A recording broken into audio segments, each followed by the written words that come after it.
আর কদিন বাদেই 15ই আগস্ট আমাদের স্বাধীনতা দিবস। বহু শহীদের রক্তের বিনিময়ে আমাদের দেশ ভারতবর্ষ আজ স্বাধীন হয়েছে, তাই এই দিনটি আমাদের কাছে খুবই গুরুত্বপূর্ণ। আচ্ছা পুটু, তুমি কি স্বাধীনতা দিবসে কিছু বলতে চাও?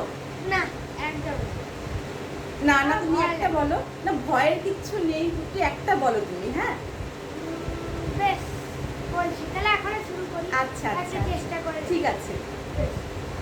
বঙ্গ আমার জননী আমার দ্বিজেন্দ্রলাল রায়, বঙ্গ আমার জননী আমার ধাত্রী আমার আমার দেশ, কেন গো মাতো